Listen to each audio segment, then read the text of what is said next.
I live in the weak and the wounded. I am the devil, and I am here to do the devil's work. They will say that I have shed innocent blood. What's blood for, if not for shedding? She just goes a little mad sometimes. We all go a little mad sometimes. I like to dissect girls. Did you know I'm utterly insane? Hello? Have you checked the children?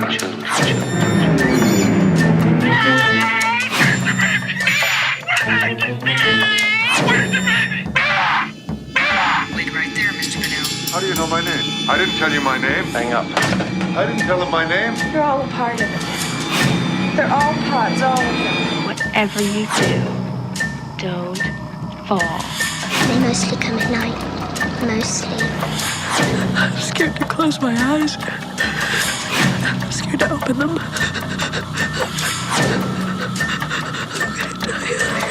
What do we do? Why don't we just wait here for a little while? See what happens.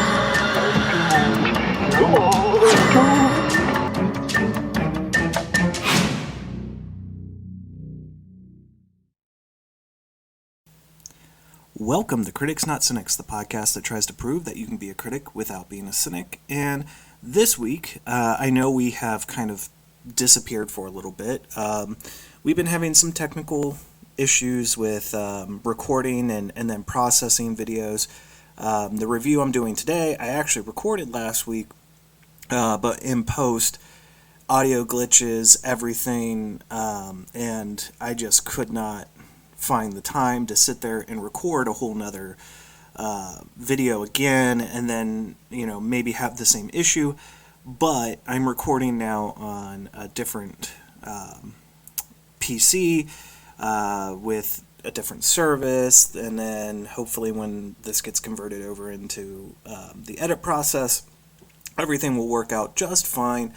And also we had plans for a different topic to cover this week, but again, scheduling issues, stuff like that, kind of got in the way, because we have two screeners we want to cover that I personally liked both of them. I liked one of them a little bit better, and one was under a review embargo until last Tuesday, so we're good on that one. I don't think there was a review embargo on the second one, but Pat needed a chance to get in there and get those watched, and with our schedules this weekend, that didn't quite work out.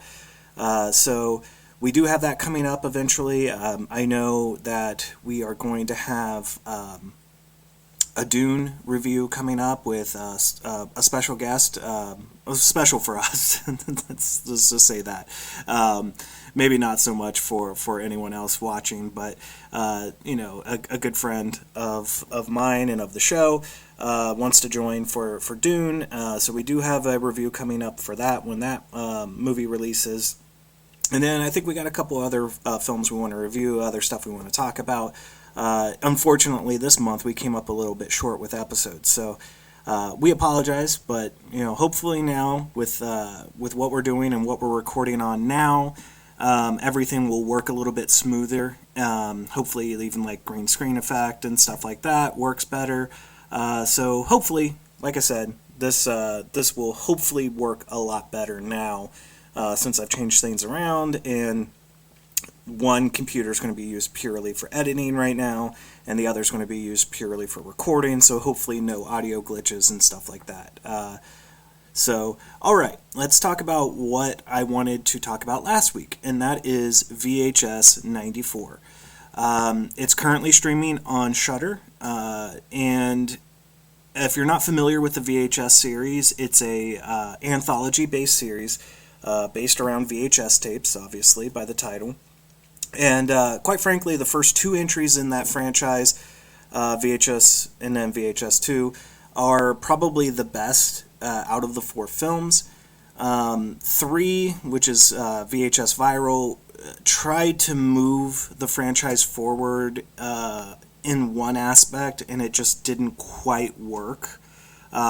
Mainly its central story was just not that compelling. Some of the individual stories within it were pretty good, but they just overall it just didn't quite work as well. And then VHS 94 is the newest one, which was one I didn't even know was happening, didn't know it was coming out. Then I saw some people tweeting about it, and then I saw it was available on Shudder. So I'm like, oh yeah, definitely checking this out. Definitely wanted to see what they were doing with it. Never had heard any little inklings that there was going to be a new entry into the film series. So was really excited to check it out. And for the most part, it's just okay. I think 2 of the stories that are in it are really good, and then 2 are just, one is just kind of like okay. It's not bad, but it's not great. And then there's just the one that just absolutely has no sense to it whatsoever. And I think the biggest travesty in this film is the fact that the central story does not work. So I'm not going to go into any real spoilers or anything like that. I'm just going to kind of try to keep it all in generalities, and kind of individually grade the stories themselves, and then give an overall grade of the actual film in of itself as one piece. But this probably won't be a super long video, especially since I'm recording by myself, and also just trying to get it out there, keep content coming out. Hopefully everything improves, and considering when I'm recording this and when it's releasing and the editing time and making sure effects look great, it just might be just about a 10-15 minute video, 20-minute video, who knows. Alright, so the nice thing, or I guess the interesting thing about this one, is it is set in 1994. So it's definitely keeping the VHS motif, giving you kind of a more realization as to why they're using the VHS format. Like, the one thing that people might find confusing about the first and second films is, we're in a digital age. Why would they be looking at VHS tapes? Now, I think they did a good enough job in the first 2 films to kind of address that, in the sense of, they're going to someone's house in the first film to look for a particular VHS tape. So, like, the house is old, the owner's old, so, finding that kind of random VHS collection in the basement and going through them, it kind of makes sense. And then I think in the second one they did kind of do it was a little bit digital. It's been a while since I've watched it, but I believe that the female private investigator is watching the tapes via a laptop, to which the kid that they're trying to find was watching them over the VHS and recording himself, if I'm remembering that correctly. So 3 then again tried to do the viral thing, which was trying to do stuff like YouTube videos and such, and like the how videos go viral on social media. So that one just kind of deviated too much from the established franchise, and I think that's why that didn't work. So going back to 94 is giving it like a very good reason why they're using the VHS format. Now, the central story, again, it's the weakest one, because it's, I think, dealing with something about a cult. You have like a SWAT team, and they're investigating the compound, and they're finding bodies and stuff like that. And ultimately, like, because there's even a twist near the end of the film, it just doesn't work. Like, none of the characters seem real or seem accurate, especially the female SWAT officers. And that's not because they're female, it's just they don't come off as genuine. They're trying too hard, or at least the actors are trying too hard to be strong, like roughneck, Starship Troopers-esque, if you know what I'm saying, like SWAT officers, and it just comes off as try-hard and not natural or organic to the rest of the film. And whereas kind of the male counterparts, they don't even really work that either. Like, they're caricatures of stereotypes of what you might think of as SWAT officers. So like when you have character dynamics going on through them in conversations, they don't really feel natural. They feel forced. There's not a character that's really like that empathetic towards. So, it just that hurt the overall story, the wraparound story. So, and then when it gets to its reveal, it's like, I don't care, and then when it gets to the end, I'm like, I really don't care. So it just ultimately failed, and I think like if you're doing a VHS series or you're doing any type of anthology film, your central story has got to be the thing that ties everything together and keeps your audience captivated. I'll say when it started off with the officers and everything, I was into it, but then as the film progressed, it just kept getting more tiresome, more just wearing on, and just going, yeah, I don't really care about these characters. I don't really care what they're doing. Let's move on to the next VHS tape. So that, I think, ultimately really dragged down the rest of the film, for me personally. And then you get into the first story, and I think the first story is probably the best out of all of them, even though I wish there was more to it. I believe it's called Storm Drain. I'm not going to have the names of the actual individual segments down really well, but I'm either going to just give them the generalization of what they are as a title versus the actual title that they may have. I believe Storm Drain is the first one. And you have a investigative journalist kind of going and trying to figure out about this.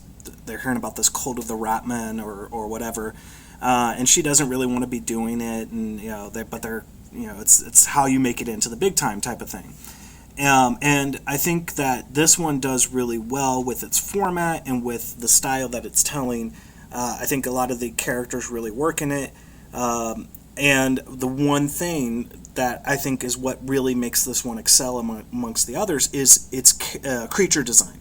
The thing that they're looking for, and that's Ratman. And Ratman, what's really kind of so creepy and cool about it is how it's designed. So when you see it for the first time, the front of it is like the face of a child, but it's also really kind of weird and distorted, and how the mouth works and everything. And then when you get a side angle of it, it's actually like an elongated skull, like a rat skull. And then you notice that the face is actually, like the human looking face is actually like the nose of a rat, and then it stretches out, and then there's the eyes and the rest of the head that's actually shaped like a rat, and it's got some fur and it's got some claws and stuff like that.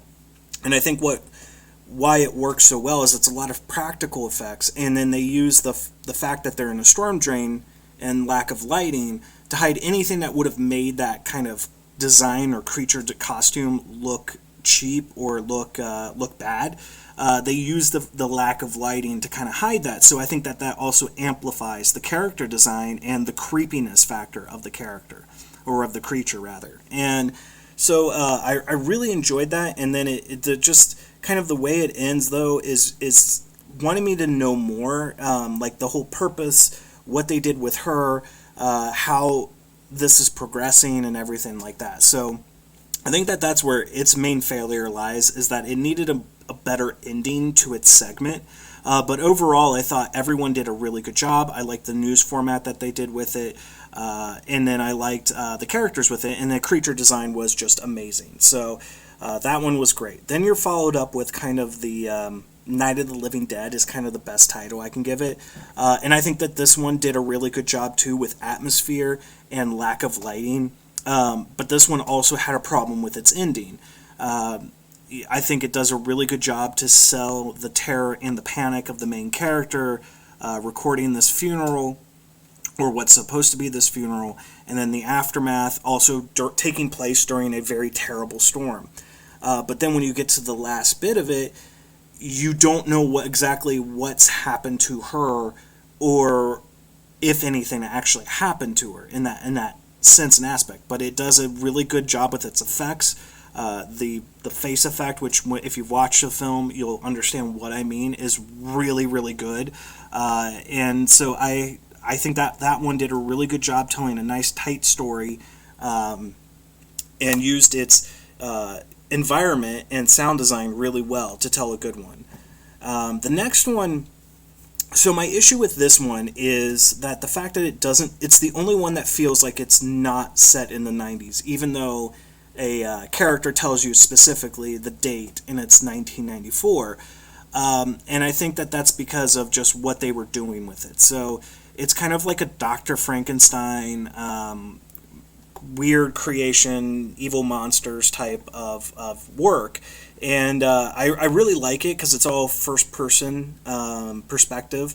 And so you kind of get what is probably, I think, anyone who's watched the original Doom film and not the really bad sequel that they made, or reboot, whatever it was. One of the really cool parts about that film, even though the rest of the film is not great, is when, with Carl Urban's character, they switch to the first-person format as he's going and killing off the creatures near the end of the film. And that's kind of what really sells this one, is it's a really fun action-packed sequence from the first-person perspective. Now, what I would have liked by the end of it was to actually see what our character who's taking us through this journey through hell looked like because of what the Doctor was doing to her. But we don't quite get that, and again, like, the reason it just doesn't feel like it's set in the 90s is it's too clean, it's too nice looking, and I just think that it needed a better job of explaining or showing or doing something more to make it really feel like was set in the 90s. But the creature designs in this, again, amazing. The big brute, the way that it's designed is fantastic, and really good practical effects, not really CGI. So I have to give that one a lot of credit too. And then I think this is the final story. And I know that this one's called The Terror. This one makes absolutely no sense. And I mean, not even the end of it, which is actually pretty decent, is enough to save it, because it's like an alt-right, ultra-conservative, militia-type compound out in the wilderness, group of guys that are really weird, doing whatever they want. Like, I mean, you see, for some reason it wants to re-show the same moment several times from different perspectives of them murdering this man, and then like going about and showing the different daily life aspects of each of those characters, and then it amps up into a creature thing near the end, and I don't understand anything about it. Like, that's the problem, is I couldn't identify with any of the characters. I couldn't understand what the story they were trying to tell was. I just didn't understand any of it, and maybe that's a fault on my end. I mean, it could very well be, but ultimately it just didn't quite work out as well as I think it could have.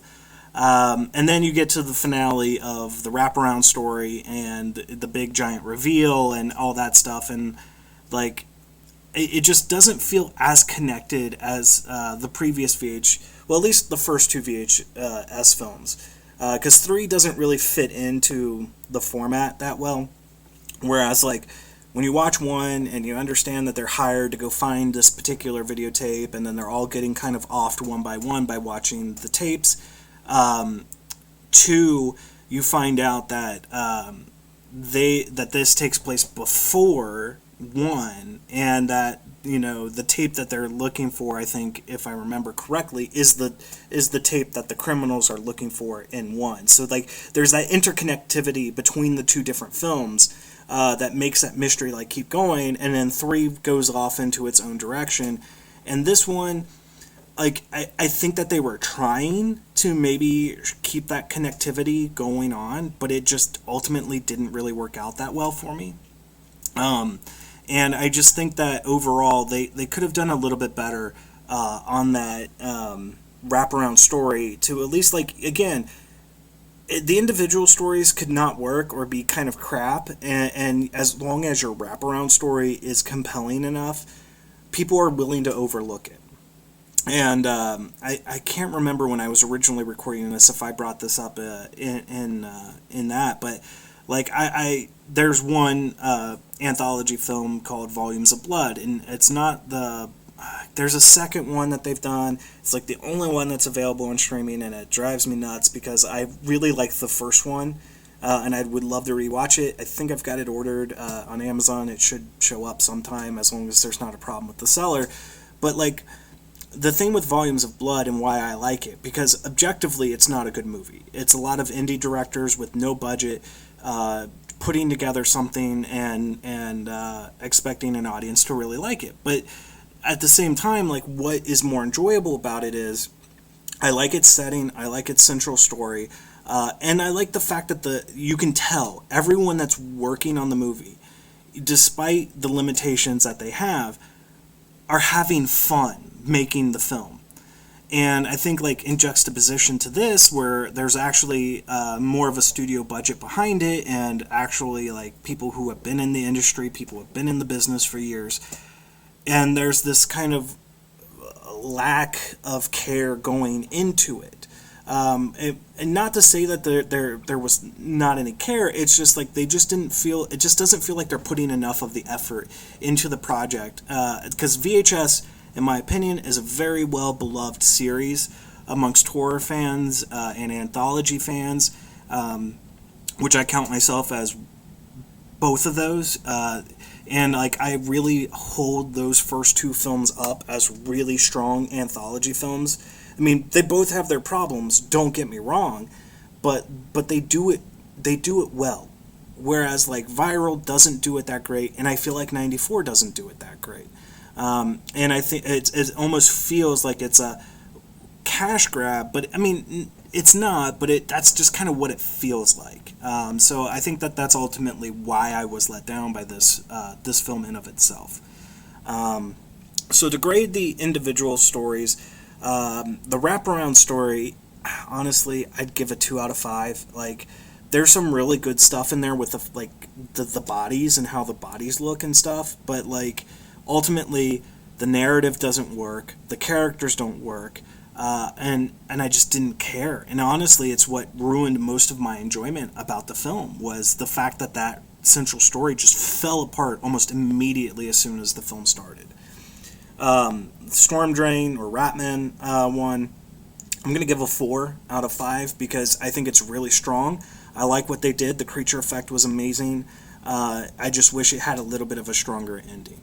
The kind of funeral one, I'm going to go with like maybe a 3.5. Again, like, there's a lot to like about it. I think it really leans in hard on the setting of 94. But ultimately, the end in this one as well was something that I'm like, I don't know what just happened. So I needed a little bit more from it rather than just kind of this open-ended, like, is she okay? Is she this now? Like, what's going on? As for kind of the Frankenstein Experiment, I'm gonna go with like a solid 3 on that one. Again, there's a lot I like about it. It's just the one that doesn't feel like it fits the most, and not because it's foreign or anything like that. It looks too clean. It looks too current day. With the technology and stuff like that, I think that is what holds that one back. And then the terror, honestly, I had to give a 1, and that's mainly for the creature in it. It looks great, but the story that it's trying to tell is just no. It doesn't make any sense. When I was originally recording this the first time, I couldn't even remember the segment. I had to pull up IMDb on my phone and go, oh yeah, that was the other story. Because it ultimately I didn't retain it because it was just not interesting. None of the characters worked. I didn't comprehend the story. Now, maybe that was because I was distracted while it was on, and I'll give it a rewatch. And quite frankly, like, will this be one I will buy? Most likely. I've got the other 3.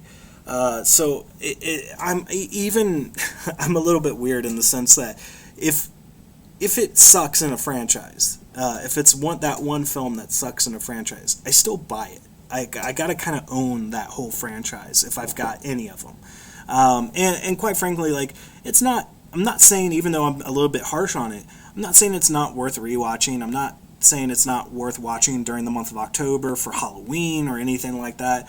I just know that there have been better anthologies and that there will be better anthologies coming down the road. It's just a shame that a franchise as interesting as this and a concept as interesting as this, that they ultimately failed on delivering what I expected. Especially, I never saw a trailer. I didn't even know it was coming out. Didn't know it had played at any like film festivals or anything like that. And then all of a sudden I see people tweeting about it being up on Shudder, and I'm like, oh, okay, well, I'm in. It's VHS. I'm going to watch it. So maybe it wasn't like it was a thing of high expectations or low expectations or anything like that. I virtually had none other than, oh, it's another VHS film. And so I think that ultimately it just let me down, and I wish it would have been better. So overall, I think I'm going to go with 3.5. Yeah, you might like it more than I did, and that's completely fine. I just think that there were things that they could have done better. Of course, I don't make films. I can barely make a YouTube video, so who knows? Maybe they know things better, and that they were able to do what they could do. But yeah, a 3.5. Watch it, especially if you have a Shudder subscription. We're not sponsored by them or anything, but I love Shudder. I don't use it enough. I should be using it more than I do, but I do like it, and I do like the stuff that they're putting out there. Creepshow is fantastic. The Joe Bob Briggs stuff is fantastic. I'm going to be checking out the Elvira anniversary thing here before too long, because I was not able to watch that live. They've got a lot of good... I've just started the new season of Slasher on there. They've got a lot of good original programming, podcasting, documentaries. Definitely go check Shudder out. It's very cheap too, and also if you have the AMC Plus bundle, I believe it's included in there. So I definitely have to shout out Shudder, especially if you're a horror fan. If you like horror, definitely get Shudder. There's a lot of good content on there. There's some not good content on there, but you're going to get that with any streaming service. So, all right, I think that's going to do it for this week. Thankfully, or hopefully, this all came out well, and we had no issues and stuff like that. I felt really bad. We haven't had an episode come out in the past couple weeks, but maybe this one will break that curse. So, if you are not following us on social media, all of the links and stuff in the description below. If you're listening audio only, obviously you can find us on Apple Podcast, Spotify, Podbean, Google Play, Audible, Amazon Music, just about wherever you can get your podcasting from. And then, yeah, we're here on YouTube. Like, subscribe, hit the bell, all that stuff. We really appreciate it. We hope to be bringing more improved content. I know at some point, not that we have it immediately ready, but at some point we're going to try to do live streaming. So all that stuff to come in the future. And then if you want to write into the podcast, or if you want to let us know your thoughts, leave it in the comments below, or write in to us at criticsnotcynics@gmail.com, and we'll pull it up and we'll read it on the show. So, all right, guys, we will talk to you next time.